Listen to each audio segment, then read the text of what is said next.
Hello friends, welcome to online engineering. All India state AJE PYQ solution में आप सभी का स्वागत है, जहां पे हम बात कर रहे हैं आपके पास डिजाइन ऑफ स्टील स्ट्रक्चर्स की। डिजाइन ऑफ स्टील स्ट्रक्चर्स में हम कवर कर रहे हैं आपके पास डिजाइन ऑफ प्लेट गर्डर, जिसका हमने एक पार्ट्स ऑलरेडी डिस्कस कर लिया है। अगर आपने अब तक मेरा वो पार्ट्स कवर नहीं किया है तो पहले आप उस पार्ट को कवर कर सकते हैं। आज हम बात करेंगे आपके पास सेकेंड पार्ट की, यानी कि जितने भी रिमेनिंग क्वेश्चंस रह गए थे आपके प्लेट गर्डर के, उसको मैं इस पार्ट के अंदर कवर करने की कोशिश करूंगा। तो आइए बात करते हैं आज के इस सेशंस के पहले क्वेश्चंस की। तो ये रहा पहला क्वेश्चंस आपकी स्क्रीन के ऊपर। देखिएगा क्वेश्चंस क्या बोल रहा है। क्वेश्चंस बोल रहा है कि एक plate girder is economical when loads heavy and span is more then. कि आपका एक प्लेट गर्डर कब इकोनॉमिकल होगा?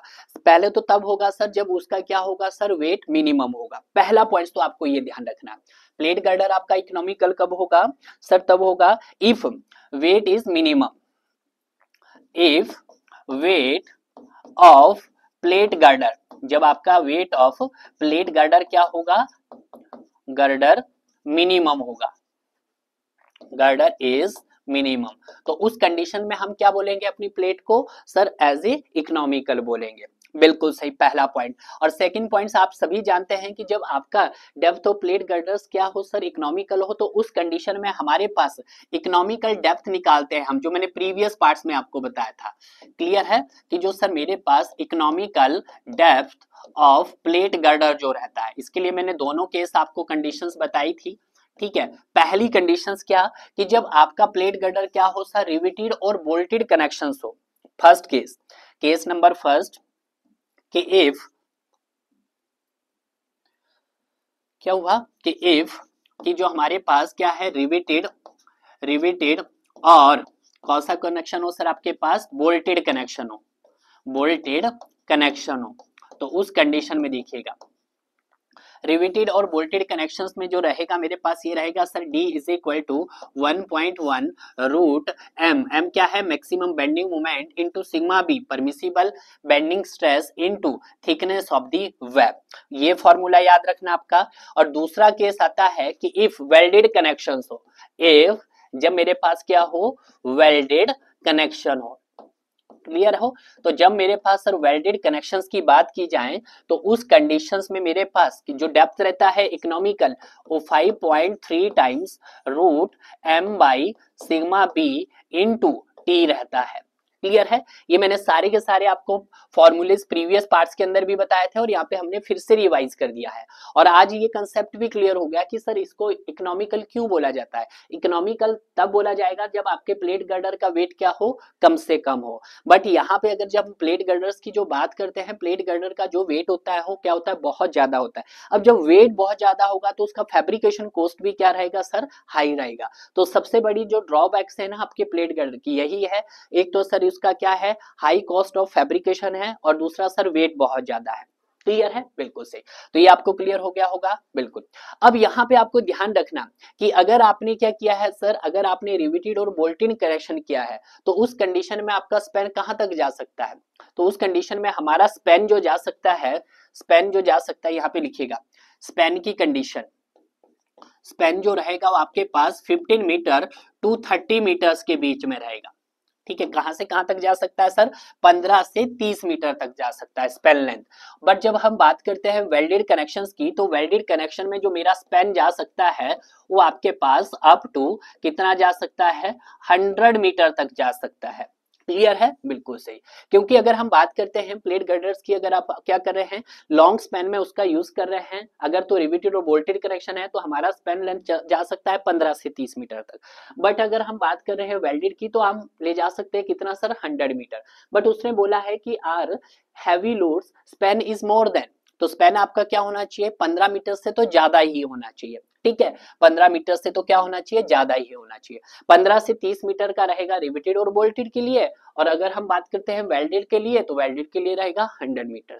क्लियर है? तो इस तरह का सवाल है, बहुत ही इजी। तो राइट आंसर हो गया आपके पास सी। और यहाँ पे मैं एक और पॉइंट्स भी बता देता हूँ कि जो हमारे पास सर प्लेट गर्डर होता है वो कौन सा मेंबर है sir? Tension member, compression member या सर फ्लेक्सुरल मेंबर? तो ये भी आप लिख सकते हैं, ये क्या है सर मेरे पास? फ्लेक्सुरल मेंबर है। ठीक है, क्योंकि ये सवाल पूछा जाता है। और ये भी सवाल पूछा जाता है कि किस टाइप के लोड को रजिस्ट करता है। अगेन अब नेक्स्ट क्वेश्चन है जो बिल्कुल पूछा गया है आपसे, ये देखिएगा क्वेश्चंस क्या बोल रहा है कि एक अपार्ट फ्रॉम ग्रेविटी लोड तो करेगा ही करेगा, इसके अलावा which of the following loads are also consider in the design of gantry girder located within industrial building. तो यहां से भी आपके दो कंसेप्ट क्लियर हो, तीन कंसेप्ट क्लियर होंगे। सबसे पहले तो हम बात करते हैं सर कि गैंट्री गर्डर का यूज कहाँ करते हैं। तो गैंट्री गर्डर का जो यूज किया जाता है ना वो आपका इंडस्ट्रियल बिल्डिंग में किया जाता है। बिल्कुल सही। यहाँ पे जो लोड्स एक्ट होते हैं वो कौन कौन से लोड, सर यहाँ पर मेनली 3 टाइप्स के लोड रजिस्ट करते हैं। कितने टाइप्स के सर? 3 टाइप के। अब आप बोलोगे सर ये 3 टाइप्स के कौन से हैं, तो ध्यान दीजिएगा, मेरा प्रीवियस पार्ट किया होगा तो यहाँ पे कोई प्रॉब्लम नहीं आएगी। 3 टाइप्स में हम सबसे पहले बात करते हैं सर आपके वर्टिकल लोड की बात करते हैं। कौन से सर? वर्टिकल लोड, ठीक है। और वर्टिकल लोड जो आता है it is due to occurs gravity load, यानी कि वर्टिकल लोड को आप एज ए ग्रेविटी लोड भी कंसीडर कर सकते हैं, ठीक है। तो मैं लिख देता हूं यहाँ पर ग्रेविटी लोड, क्लियर है। सेकंड जो लोड आता है हमारे पास वो रहता है सर आपके पास लेटरल लोड। कौन सा रहता है? लेटरल लोड रहता है। अब लेटरल लोड को हम क्या बोल सकते हैं सर? इसको हम सर्ज लोड भी बोल सकते हैं। क्या बोल सकते हैं सर? Surge load. अब सवाल यह है सर कि लेटरल लोड किसके कारण आता है? जब आप क्या करते हैं, लोडिंग की कंडीशन हो सकती है या फिर अनलोडिंग पाथ हो, अनलोडिंग हो, सेकेंड क्राइटेरिया। और थर्ड कि जब सर वहां पे किसी टाइप का मूवमेंट लग रहा हो। मूवमेंट मतलब जब आपकी ट्रेन क्या कर रही होगी, रन कर रही होगी, यानी कि मूवमेंट हो रहा होगा। तो ये आपको क्लियर हुआ होगा। यानी कि 2 टाइप्स के आपने ऑलरेडी डिस्कस किया है। पहला होता है sir vertical load due to gravity, दूसरा होता है आपके पास लेटरल लोड या फिर surge load due to loading और अनलोडिंग एंड मूवमेंट के कारण आता है। तीसरा जो लोड आता है हमारे पास तीसरे टाइप्स का वो रहता है सर लॉन्गिट्यूडनल। कौन सा रहता है सर? लॉन्गिट्यूडनल रहता है। अब जो लॉन्गिट्यूडनल्स की भी जब हम बात करते हैं तो ये भी किसके कारण आता है sir? Movement of crane, movement of crane की वजह से रहता है, ठीक है। तो इसको भी आप क्या कर लीजिएगा, यहाँ पर अंडरलाइन कर दीजिएगा। तो ग्रेविटी लोड उसमें ऑलरेडी दिया गया है और ग्रेविटी लोड के अलावा जो लोड रजिस्ट करते हैं वो आपके पास रहेगा लॉन्गिट्यूडनल लोड और लेटरल लोड। यानी कि बी सर हमारे पास ट्रू है, सी भी सर ट्रू है, फॉल्स है आपका विंड लोड रजिस्ट नहीं करेगा। तो जहां पे भी आपको ऑप्शंस में ए दिखाई दे रहा है तो आप उड़ा दीजिएगा। ए मुझे ऑप्शन ए में भी दिखाई दे रहा है और ऑप्शन बी में भी दिखाई दे रहा है, ऑप्शन डी में भी दिखाई दे रहा है। हालांकि उसने क्या बोला है, select the answer using code is given below, ठीक है। आपको करेक्ट सही करना था। तो बी और सी हमारे पास क्या हो गए सर? राइट आंसर हो गए हैं, क्लियर है। तो इस तरह से जो हमारा क्वेश्चन नंबर 2 था उसका आंसर हमने सी निकाल दिया है। नेक्स्ट देखते हैं क्वेश्चन नंबर 3। देखिएगा क्वेश्चन नंबर 3 भी हम ऑलरेडी डिस्कस कर चुके हैं, हालांकि सेम नहीं था बट इससे रिलेवेंट मैंने गैंट्री गर्डर्स की डिफ्लेक्शन टेबल आपको दिखाया था। क्वेश्चंस क्या बोल रहा है कि maximum allowable deflection of gantry supporting EOT crane of capacity less than 50 ton. Less than 50 ton कहो या आप लेस देन 500 किलो न्यूटन कहो। किलो न्यूटन की बात कर रहा है तो 500, लेस अगर टन की बात कर रहा है तो 50 टन, क्लियर है। तो थोड़ा सा मैं आपकी एक नजर फिर से टेबल पे दिखाता हूं कि हमारा टेबल्स क्या कह रहा है। तो टेबल्स में आप देख सकते हैं, ठीक है। इस टेबल्स को याद रखिएगा और आप अपने शॉर्ट नोट्स बना रहे तो इसको भी ऐड कर दीजिएगा। यहाँ पे वर्टिकल डिफ्लेक्शंस की बात की जा रही है और यहाँ पे आपको देख सकते हैं टेबल 1 में आपके पास वेरियस टाइप्स के गैंट्री गर्डर की बात की जा रही है और सेकंड में हमारे पास यहाँ पर मैक्सिमम डिफ्लेक्शन पूछा जा रहा है। अगर हम पहले बात करेंगे कि when cranes are manually operated, कि जब क्या है सर हमारे पास कि when cranes are manually operated है तो उस कंडीशन में कितना होगा सर आपके पास L/500। सेकंड बोल रहा है when cranes are travelling overhead and operated electrically, क्या बोला है कि operated electrically up to 500 kilo newton. 500 kilo newton कहो या फिर हम बोल सकते हैं 500 टन, तो उस कंडीशन में कितना होगा सर? ये हो जाएगा आपके पास L/750। तो आज तो आपको लेस देन पूछा तो आपका ऑप्शन क्या हो जाएगा सर? सी हो जाएगा। नेक्स्ट देखते हैं कि when cranes are travelling overhead and operated electrically over 500 kilo newton, यानी कि अब कैपेसिटी कितनी हो गई है? 500 टन से ज्यादा की हो गई है, तो उस कंडीशन में L/1000 1000। प्रीवियस में जो क्वेश्चंस पूछा था वो मूविंग लोड का था, तो मूविंग लोड के केस में जो रहेगा वो आपके पास L/600 रहेगा। तो ये 4 केस है, इन चारों ही केस आप याद रखिएगा वर्टिकल डिफ्लेक्शन फॉर गंट्री गर्डर। तो यहाँ पे मैं लिख सकता हूं फॉर गंट्री गर्डर। क्लियर है, ये हमने यहाँ पर डिस्कस कर लिया है। नेक्स्ट देखते हैं नेक्स्ट क्वेश्चन की तरफ, क्वेश्चन नंबर 4। क्वेश्चन नंबर 4 क्या बोल रहा है आपके पास, ये बोल रहा है कि at which one of the following locations of simply supported plate girder horizontally stiffeners are provided. उसने बोला है कि जो आपके हॉरिजॉन्टल स्टिफनर्स हैं उनको हम कहां पर प्रोवाइड करेंगे, इट सपोर्ट पे प्रोवाइड करेंगे, away from the centre of span रहेगा, अवे फ्रॉम द सपोर्ट्स रहेगा, या longitudinally somewhere in the compression flange रहेगा। तो कहां रहेगी, longitudinally somewhere in the compression flange. तो आपका आंसर क्या हो जाएगा सर, यहाँ पर डी हो जाएगा। क्लियर है, थोड़ा सा एक इंपॉर्टेंट कोडल प्रिजन देख लीजिएगा, IS 800 1984 के मुताबिक, ओल्ड कोड के मुताबिक। क्लियर है, वेरी इंपॉर्टेंट है। पहला कि अगर हमारे पास क्या हो sir, if depth of web to thickness of the web, D1 लिख रहा हूं मैं, लेस देन मेरे पास क्या हुआ सर 85 हुआ, तो उस कंडीशंस में हम क्या करेंगे सर, नो स्टिफनर्स आर प्रोवाइडेड, किसी भी तरह का स्टिफनर्स प्रोवाइड नहीं होगा। क्लियर है। सेकंड आएगा अगर हमारे पास D2 bye thickness of web क्या हो सर आपके पास, लेस देन इक्वल टू, क्या हो, लेस देन इक्वल टू हमारे पास 200 हो, 200 हो, तो उस कंडीशंस में हम क्या करेंगे सर, आपका वर्टिकल स्टिफनर्स प्रोवाइड करेंगे। तो आप यहां पे लिख लीजिएगा sir vertical stiffeners provided, vertical stiffeners provided. Clear है।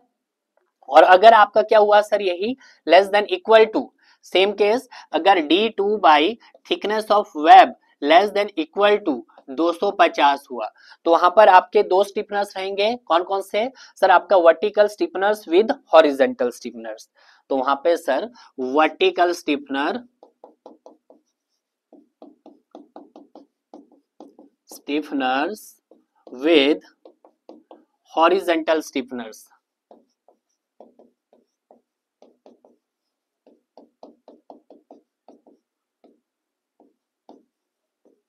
क्लियर है, बिल्कुल। तो यहाँ पर ये आपके तीनों ही इंपॉर्टेंट होना चाहिए कि अगर depth of web to thickness of web less than 85 हुआ तो नो स्टिफनर्स, अगर सर यही value less than equal to 200 हुई तो वर्टिकल स्टिफनर्स, यही value less than greater than equal less than equal to 250 हुई तो vertical stiffeners with horizontal stiffeners वहां पर रिक्वायर्ड होगा। तो यहाँ पे जो राइट आंसर रहेगा वो हमारे पास D is the right answer रहेगा। नेक्स्ट देखते हैं question number 5।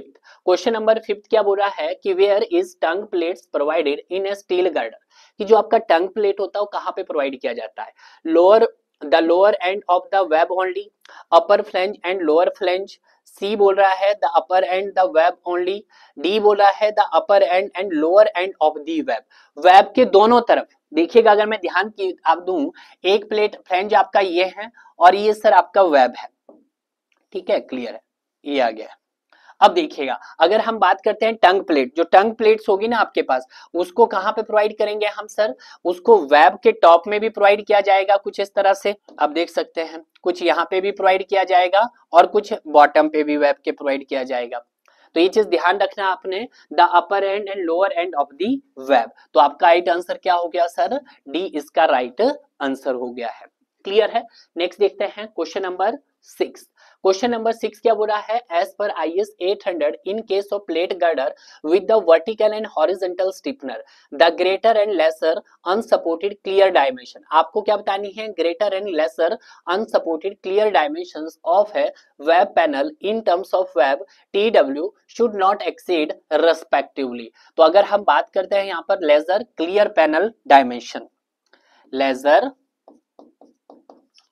Clear panel dimension, ठीक है, एक तो आपके पास ये हो जाएगा लेसर वाली और दूसरा हो जाएगा sir greater panel, greater clear panel dimension.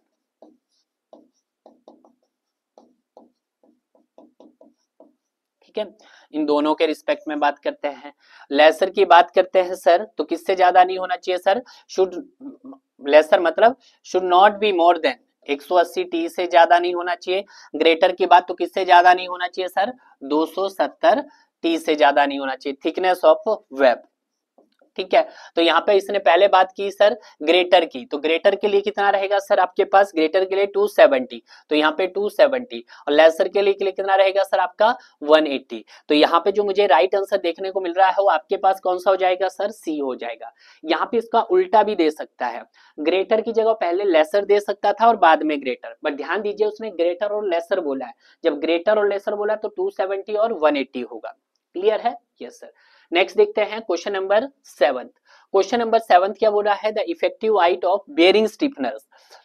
देखिएगा बेरिंग स्टिफनर्स की बात की जा रही है, तो बेरिंग स्टिफनर्स की जो इफेक्टिव हाइट होती है more than D, less than D, 2D या 0.7 डी, तो होती है सर आपके पास 0.7 डी होती है।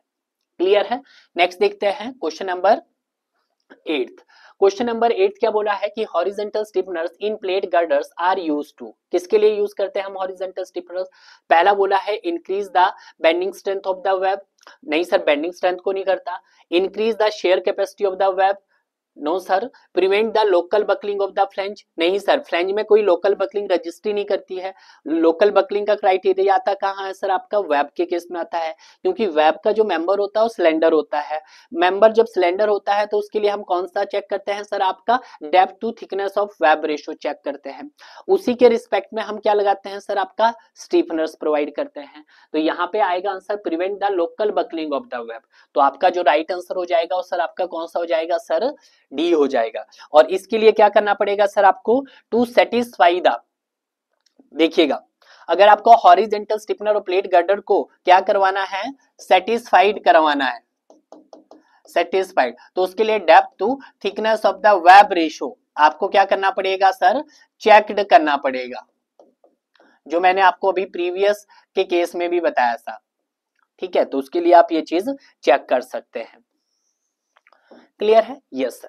नेक्स्ट आता है आपका next question number 9।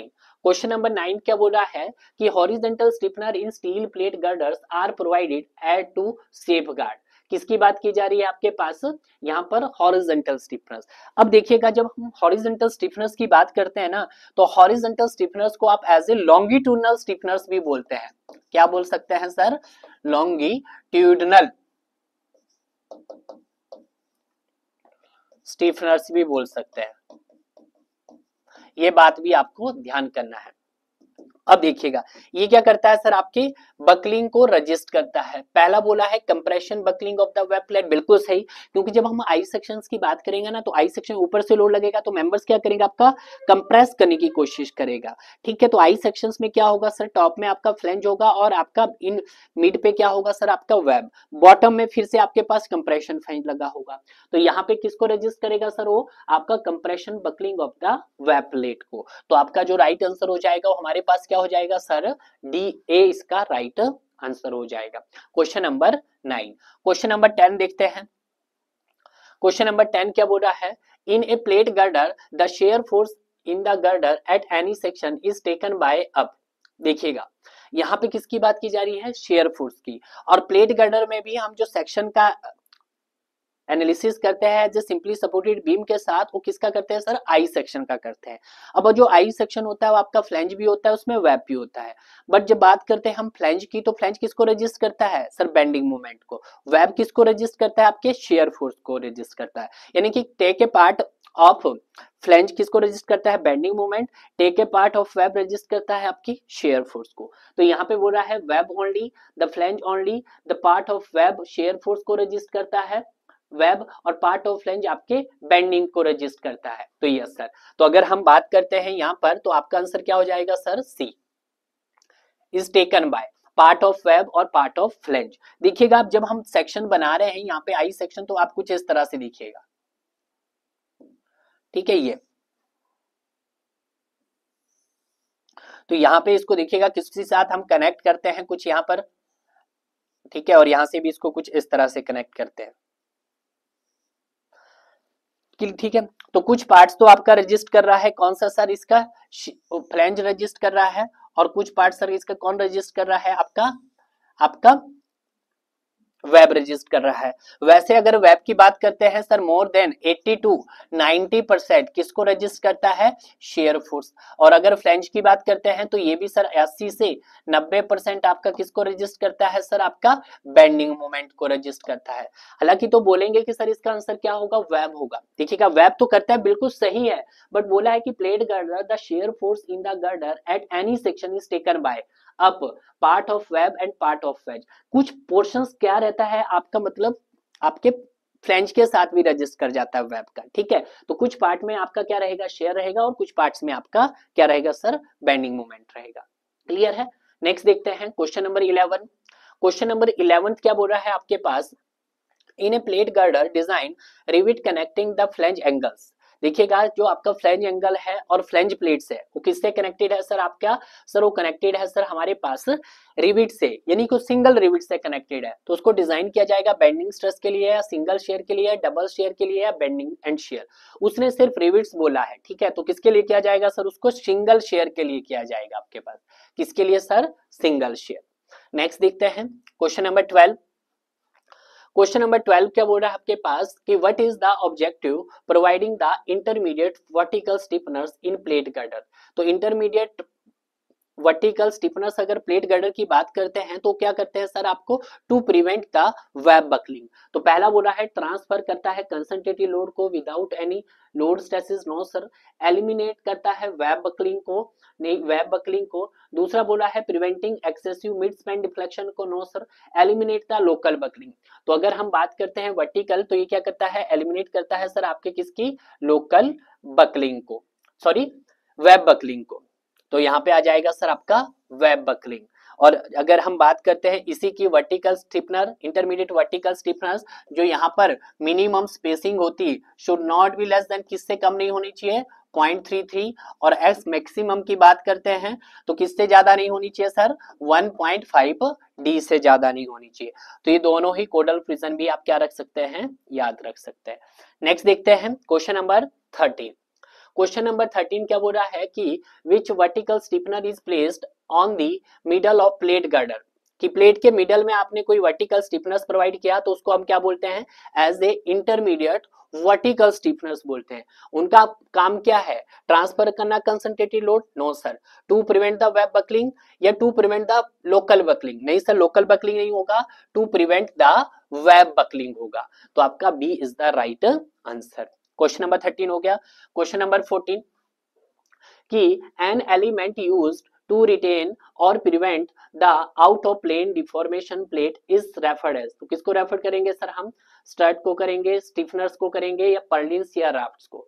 To prevent the out of plane deformation, तो उसके लिए हम किसका यूज करेंगे सर, आपका स्टिफनर का यूज करेंगे, ठीक है। अगर मैं बात करता हूं सर स्ट्रट की, तो स्ट्रट क्या है मेरे पास, एक कंप्रेशन मेंबर है, ठीक है। और अगर बात की जाए पर्लिन्स की, तो पर्लिन किसको सपोर्ट करता है आपके पास, इंडस्ट्रियल रूफ ट्रस को सपोर्ट करता है, जो आपको ऑलरेडी याद रखना।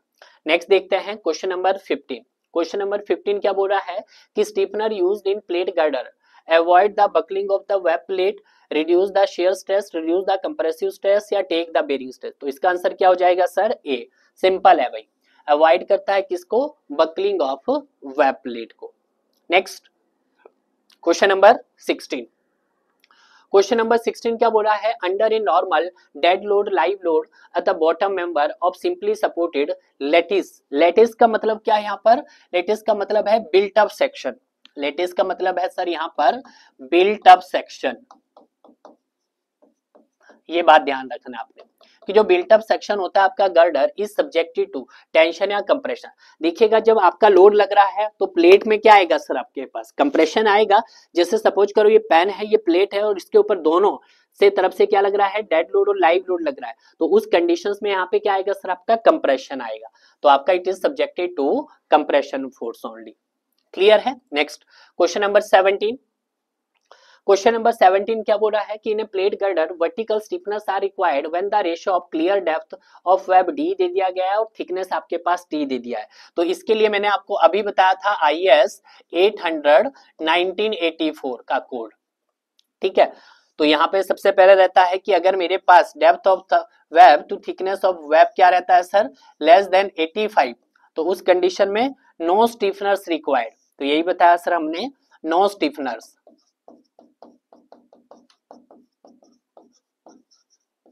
क्लियर। और अगर सर क्या हुआ हमारे पास, depth of web to thickness of web क्या हो गया sir, less than equal to 200 हो गया, तो उस कंडीशन में क्या होगा सर हमारा, vertical stiffeners required, vertical stiffeners. और अगर सर क्या हुआ, depth by thickness of web less than equal to 250 हुआ, तो इस कंडीशन में क्या होगा, vertical stiffeners with horizontal stiffeners, vertical stiffeners with horizontal stiffeners provide करना पड़ेगा।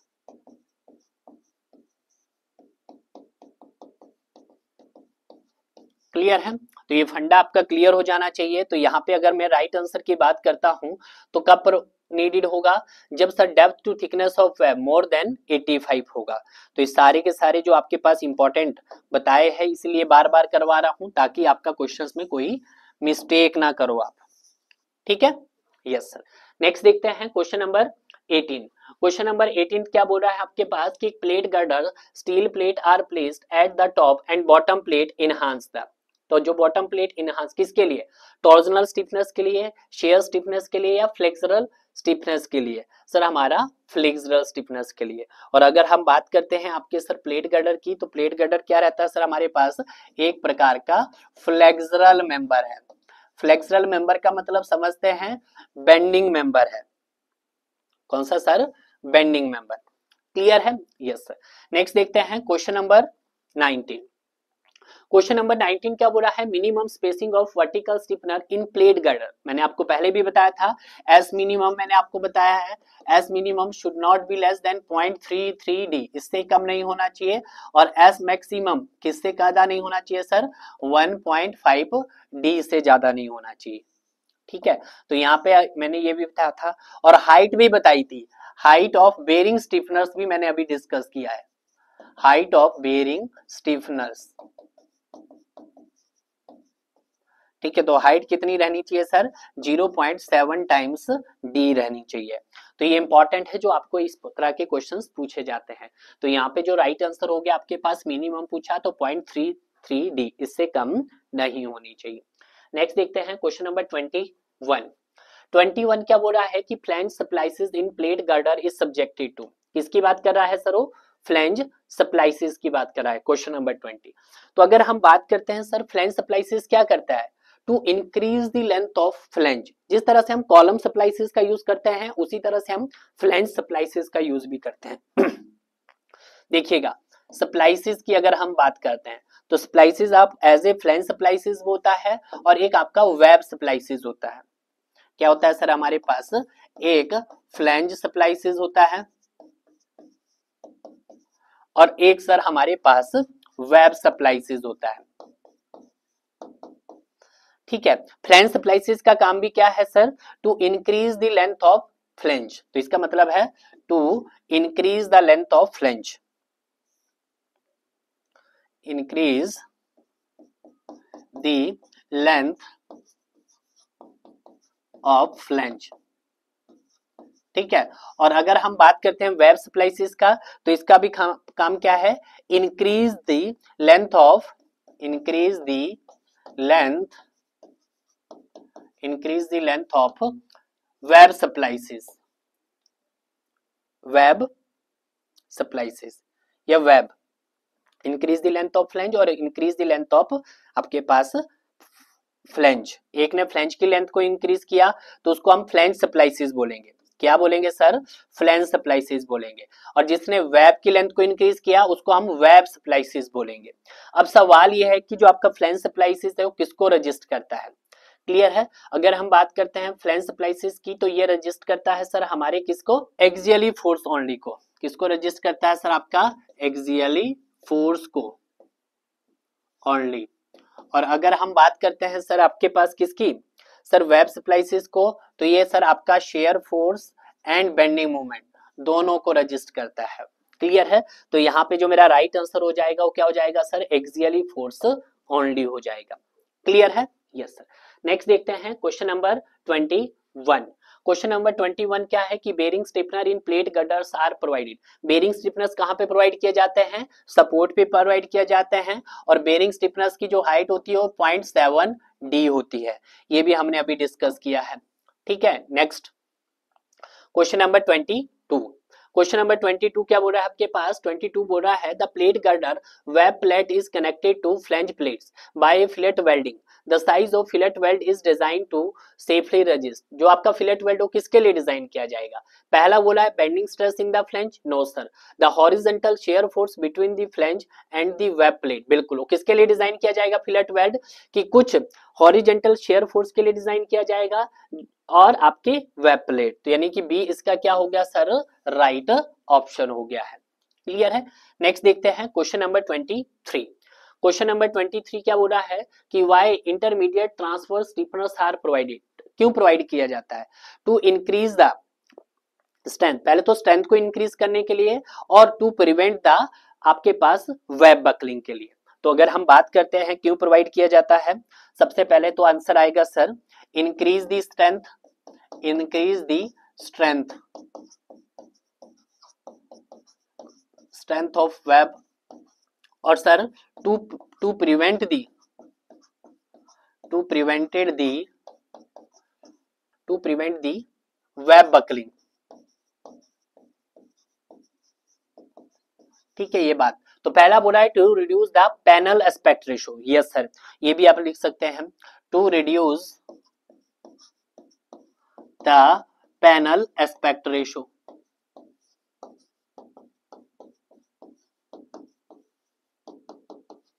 क्लियर है। तो ये सारे के सारे इंपॉर्टेंट पॉइंट्स है जो हमें याद रखना है। पहला बोला है इंक्रीज द वेब की स्ट्रेंथ को इंक्रीज करने के लिए, to prevent the web buckling, वहां पे किसी भी तरह का वेब बकल ना हो, और तीसरा रहता है sir to reduce the panel aspect ratio. तो पहला बोला है to reduce the panel aspect ratio, तो आपका आंसर क्या हो गया है सर? ए। बी बोल रहा है to take care the concentrated load, no sir. For aesthetic purpose reduce the weight of girder, नहीं। तो आपका राइट आंसर क्या हो गया सर? ए हो गया है क्वेश्चन नंबर 23 का। क्वेश्चन नंबर 24 देखिएगा। क्वेश्चन नंबर 24 क्या बोल रहा है कि surge load in A Gentry girder is assume be registered bye. देखिएगा सर्ज लोड को मैंने अभी बताया कि सर्ज लोड को हम और किस नाम से जानते हैं सर? लेटरल लोड के नाम से भी जानते हैं। तो हम लिख सकते हैं is also known as, also known as, क्या बोला जाता है सर? इसको लेटरल लोड बोला जा सकता है। क्या वो बोला जाता है? Lateral load. और जब लेटरल लोड बोला जाता है तो ये इस कंडीशंस में क्या होता है? Compression flange only. ठीक है, तो आपका आंसर हो गया sir A is the right answer. Clear है। नेक्स्ट देखते हैं क्वेश्चन नंबर 25। क्वेश्चन नंबर 25 क्या बोल रहा है कि इन the design of steel girder which of the flowing elements used for increase the buckling resistance. Buckling resistance को जो इंक्रीज करता है उसके लिए हम क्या करते हैं? हम सर आपका स्टीफनर्स प्रोवाइड करते हैं। क्या करते हैं? स्टीफनर्स प्रोवाइड किया जाता है डियर, स्टीफनर्स। और ये जो स्टीफनर्स होते हैं कहां पे प्रोवाइड किए जाते हैं सर? हमारा वेब पोर्शंस में प्रोवाइड किए जाते हैं। ठीक है, अब जब ये वेब पोर्शंस में प्रोवाइड किए जाते हैं तो इन्हीं को क्या बोला जाता है सर? इन्हीं को बोला जाता है आपका वेब स्टीफनर्स भी बोला जाता है। क्या बोला जाता है? वेब स्टिफनर्स। अब जो वेब स्टिफनर्स होते हैं सर ये आपके पास वर्टिकल भी हो सकते हैं और आपके पास इंटरमीडिएट वर्टिकल स्टिफनर्स भी हो सकते हैं। तो उस कंडीशंस में इसको क्या बोला जाएगा? वेब स्टिफनर्स बोला जाएगा। मैं इसको फ्लो चार्ट के थ्रू बताया गया है कि जो इंक्रीज करता है buckling resistance of the web को तो उसको स्टिफनर्स बोला जाता है। और स्टिफनर्स कहाँ प्रोवाइड किए जाते हैं? वेब पोर्शंस में प्रोवाइड किए जाते हैं। और सर इन्हीं को क्या बोला जाता है सर? वेब स्टिफनर्स बोला जाता है। क्लियर है? Yes sir. नेक्स्ट देखते हैं question number next. Which of the following is not an advantage having steel girder over truss. आपको बताना है कि इसमें से कौन सी एडवांटेज नहीं है, यानी कि disadvantage, drawbacks, disadvantage of plate girder. तो आप लिख सकते हैं डिसएडवांटेज ऑफ प्लेट गर्डर या Gentry girder, sorry plate girder भी लिख सकते हैं, स्टील गर्डर भी लिख सकते हैं। कौन कौन सी? सबसे पहले तो अगर मैं बात करता हूं प्लेट गर्डर की, सर इसका वेट बहुत ज्यादा होता है, वेट इज हैवी होता है। सबसे मेन तो यही है। अब जब सर वेट हैवी होता है तो कॉस्ट ऑफ फैब्रिकेशन भी क्या पड़ेगा सर, कॉस्ट ऑफ फैब्रिकेशन भी क्या पड़ेगा, ज्यादा पड़ेगा। तो सबसे पहले हमें क्या करना है, इस वेट को क्या बनाना है, इकोनॉमिकल बनाना है, ठीक है। तो बिल्कुल, तो यहाँ पे जो राइट आंसर हो जाएगा सर वो आपके पास क्या हो जाएगा सर, सी, वेट को कम से कम करना पड़ेगा, ये ड्रॉबैक्स है। नेक्स्ट देखते हैं क्वेश्चन नंबर 27। क्वेश्चन नंबर 27 क्या बोल रहा है आपके पास, क्वेश्चन नंबर 27 बोल रहा है कि for a member subjected to bending the stiffness provided to provide local reinforcement. देखिएगा बात कर रहा है किसकी sir, local reinforcement to a web under shear and bearing is called. तो उसको हम क्या बोलेंगे, तो सर उसको हम डायगोनल स्टिफनेस बोलते हैं। अब जो ये डायगोनल स्टिफनेस आता है किसकी वजह से आता है, डायगोनल कंप्रेशन की वजह से आता है, क्लियर है। अब जब डायगोनल कंप्रेशंस को रजिस्ट करना है तो उसके इसमें हम क्या करते हैं, रेनफोर्समेंट टू दी वेब्स के अंदर अपना रेनफोर्समेंट का कुछ अमाउंट ऐड कर लेते हैं, क्लियर है। तो उसको बोला जाएगा डायगोनल स्टीफनेस। नेक्स्ट देखते हैं क्वेश्चन नंबर 28।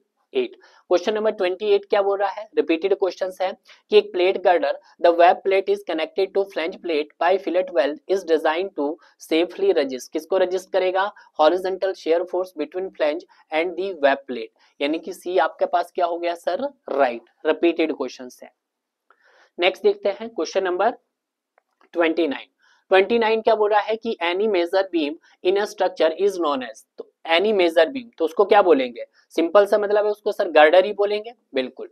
और अगर हम बात करते हैं सर कि एक बीम, ध्यान दीजिएगा, हम स्पेंड्रल बीम देख लेते हैं, स्पेंड्रल बीम के बारे में देख लेते हैं। स्पेंड्रल बीम क्या होता है, beam supporting all four side. क्या है कि जो आपका क्या होता है सर, बीम सपोर्ट होता है, बीम सपोर्टिंग किससे सपोर्ट होगा सर आपके पास बीम, सर आपका floor as well wall, floor और वॉल से जो सपोर्ट होगा उसको बोलेंगे हम सर स्पेंड्रल बीम, क्लियर है। और अगर हम बात करते हैं सर स्ट्रिंगर, एक आता है सर स्ट्रिंगर, ये भी देखिएगा स्ट्रिंगर क्या होता है, स्ट्रिंगर होता है कि ये भी क्या होता है सर आपका एक बीम होता है, बीम होता है जो सपोर्टेड होता है, किससे सपोर्टेड होता है, सपोर्टिंग बाय स्टेयर केस। किससे सपोर्ट होता है सर, स्टेयर केस से, या स्टेयर स्टेप भी लिख सकते हैं आप, क्लियर है। उसके बाद आता है पर्लिन्स, पर्लिन, पर्लिन्स। अगर पर्लिन्स की भी बात करते हैं तो पर्लिन्स भी क्या है हमारे पास सर, एक प्रकार का बीम होता है जो सपोर्ट होता है, supporting, supporting by, supported by roof, industrial roof,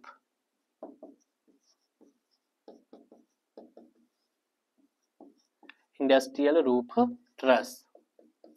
तो देखिएगा यहाँ पे स्पेंड्रल बीम, स्ट्रिंगर और पर्लिन्स, इन तीनों के बारे में क्लियर हुआ आपको। और जब इन तीनों के बारे में हुआ तो सारे तीनों के तीनों कैसे हैं सर, हमारे पास कंप्रेशन मेंबर है, क्लियर है, क्योंकि एग्जाम में पूछा जाता है तभी मैंने आपको इनका आइडियाज दे दिया है। क्वेश्चन नंबर 30, क्वेश्चन नंबर 30 क्या बोल रहा है कि at which one of the flowing location of simply supported plate girder horizontal stiffeners are provided. पहले बात डिस्कस कर चुका हूं कि जो हॉरिजॉन्टल स्टिफनर्स होंगे वो कहां प्रोवाइड किए जाएंगे, longitudinally somewhere in the compression flange. यानी कि अगर बात करते हैं हॉरिजॉन्टल स्टिफनर्स को हम एज ए लॉन्गिट्यूडनल स्टिफनर्स भी बोल सकते हैं, तो उसकी जो लोकेशंस होगी वो आपके पास कहां होगी, इन द कंप्रेशन फ्लैंज होगी, क्लियर है। नेक्स्ट देखते हैं क्वेश्चन नंबर 31 क्या बोल रहा है कि Gentry girders carrying a moving load कोज, किसके कारण आता है, क्रीप के कारण आता है, स्ट्रेस कंसंट्रेशन के कारण आता है, श्रिंकेज के कारण आता है, या फैटिक के कारण। तो जो Gentry girders carrying a moving load कोज ये आता है फैटिक के कारण, किसके कारण सर, फैटिक के कारण। नेक्स्ट देखते हैं क्वेश्चन नंबर 32 क्या बोल रहा है, the wheel of overhead travelling crane, किसकी बात की जा रही है, OTC की बात की जा रही है। Overhead travelling crane used in industrial building move rail called dash. तो उसको क्या बोलेंगे सर, उसको हम बोलेंगे गैंट्री गर्डर्स। क्या बोलेंगे सर, गैंट्री गर्डर बोलेंगे, क्लियर है। नेक्स्ट देखते हैं क्वेश्चन नंबर 33 आज का लास्ट क्वेश्चन। और आज का लास्ट क्वेश्चन भी मैंने आपको बता दिया है कि सर L/600 कब लिया जाएगा, L/1000 कब लिया जाएगा, L/750 कब लिया जाएगा और L/500 कब लिया जाएगा। When a gantry girder is carrying a moving load such as charging cars, the deflection shall not be। तो देखिएगा वैसे तो आपको ये सारे याद होने चाहिए। अगर हम बात करते हैं गैंट्री गर्ड की तो L/500 कब होगा, जब सर वो मैनुअली ऑपरेटेड होगी। क्या होगी सर, वो मैनुअली ऑपरेटेड होगी। की पॉइंट्स मैं टेबल भी दोबारा से दिखा दूंगा आपको पास।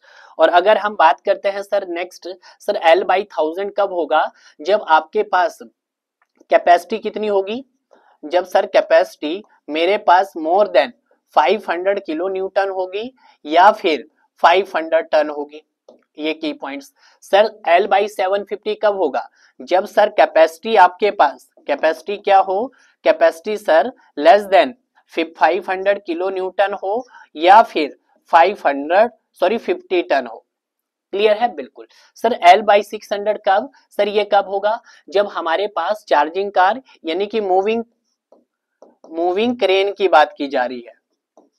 ठीक है, तो उस कंडीशंस में आपका ये लिया जाएगा। तो देखिएगा मैनुअली ऑपरेटेड हुआ, कैपेसिटी आपकी लेस देन 500 किलो न्यूटन या 50 टन, कैपेसिटी आपकी sir more than 500 kilo Newton और 50 टन, और ये आपका मूविंग क्रेन के लिए। तो देख लेते हैं टेबल को एक बार फिर देख लेते हैं क्या जाता है भाई, ठीक है, ताकि आपका कंसेप्ट स्ट्रॉन्ग बन जाएगा। तो ये देखिएगा यहाँ पर पहला कंडीशंस बोल रहा है कि when cranes are manually operated, तो L/500 था, बिल्कुल सही।